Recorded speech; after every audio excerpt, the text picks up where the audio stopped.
Hola, bienvenidos. Es momento de aprender y crecer. Te invito a que te quedes hasta el final del presente video. Hoy vamos a hablar de el átomo. ¿Qué es la masa atómica?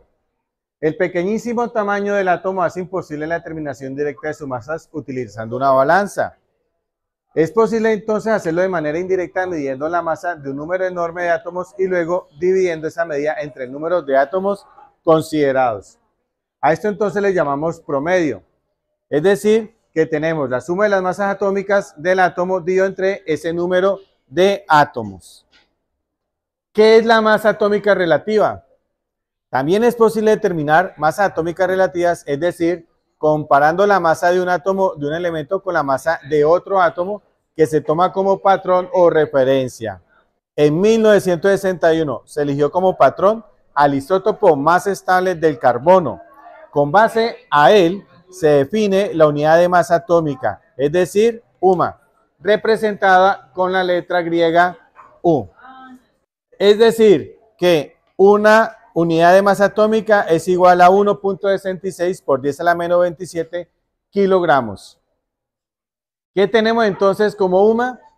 El UMA es la doceava parte de la masa de un átomo de carbono 12, es decir, el isótopo más abundante del carbono.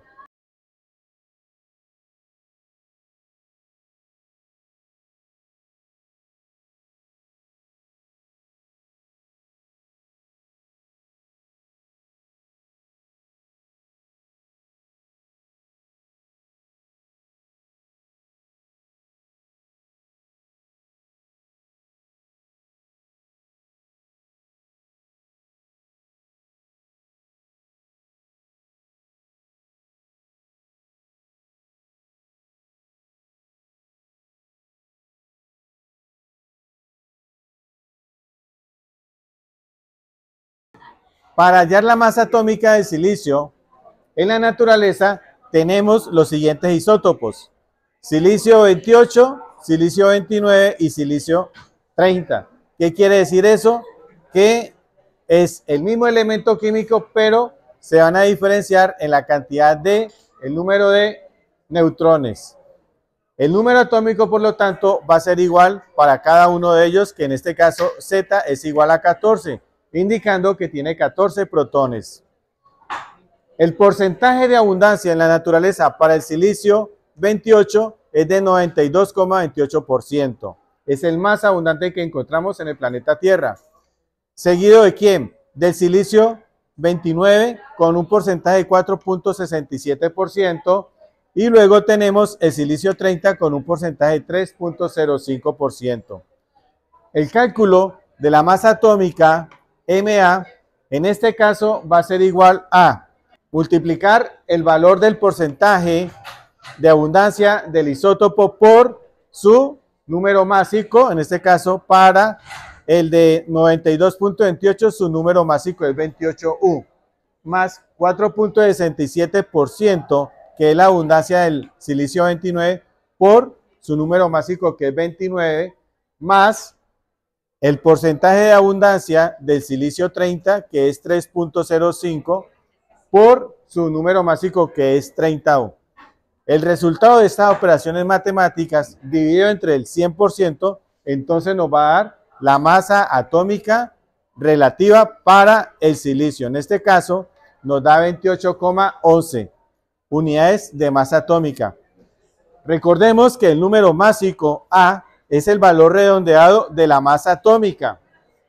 Es decir, tenemos el símbolo químico del elemento como superíndice, tenemos A, que es el número másico, y su índice Z, que es su número atómico.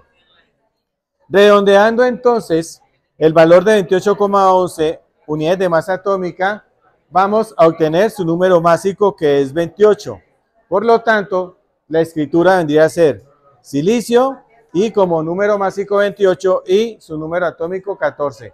Ese es el silicio entonces que se utiliza para los cálculos de las diferentes reacciones químicas en donde se incluyó el silicio.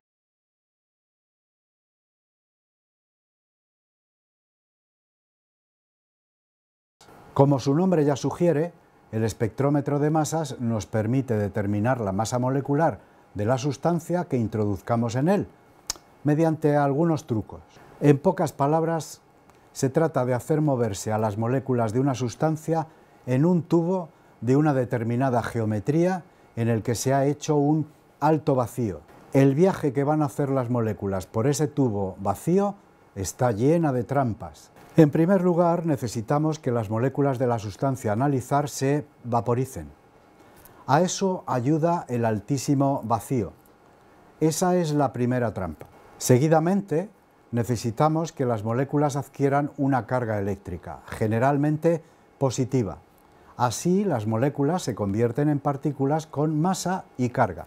¿Cómo se te ocurre que una molécula adquiera una carga positiva? Efectivamente, has acertado, perdiendo un electrón.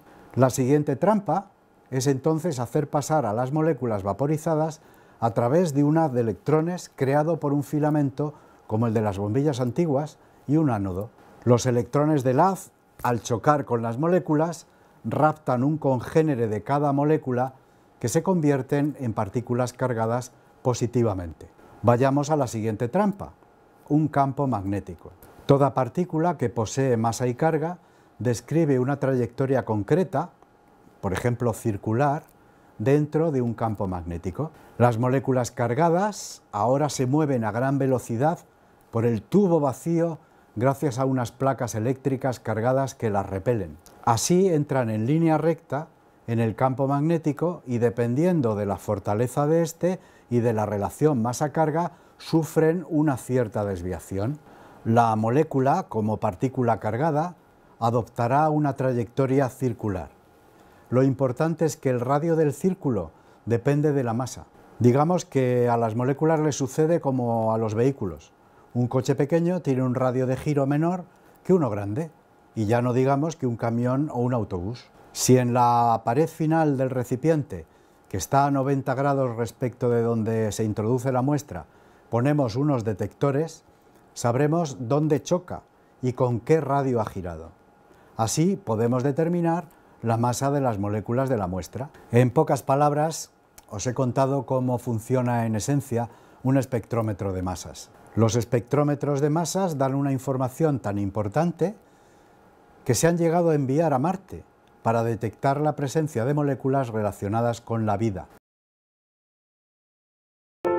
Hola, hoy les voy a hablar del espectrómetro de masas con plasma acoplado inductivamente. Esta técnica es un análisis inorgánico, elemental e isotópico en donde se miden elementos de la tabla periódica en un rango de nanogramos a miligramos. Acá en el laboratorio hacemos 23 metales pesados en suero, sangre, orina, pelo y uña, y los que más se hacen son plomo en sangre, cobre, zinc y selenio en suero y especiación de arsénico en orina. La gracia que tiene este equipo es que se demora alrededor de 3 minutos por determinación, lo cual es un muy buen tiempo de respuesta. Acá en Barnafi es el único laboratorio clínico que cuenta con esta tecnología. Además está certificado y acreditado, lo cual nos da la autoridad técnica para poder entregar los mejores resultados para este tipo de análisis. Ciencias superando el letargo. Señor CSI, ¿qué es un espectrómetro de masas? En la escena del crimen. Ok, ¿qué tenemos aquí, JJ? Encontramos una pista, teniente.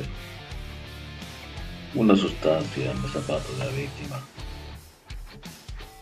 Hay que llevarlo al laboratorio. Usaremos el espectrómetro de masas.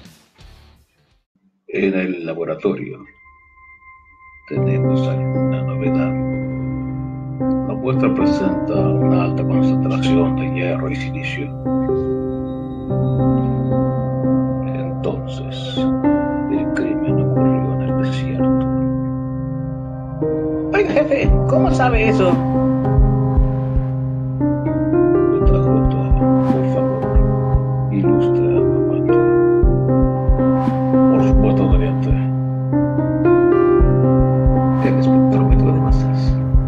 El espectrómetro de masas es un instrumento de medición que se basa en un campo eléctrico se da partículas cargadas y un campo magnético las desvía perpendicularmente.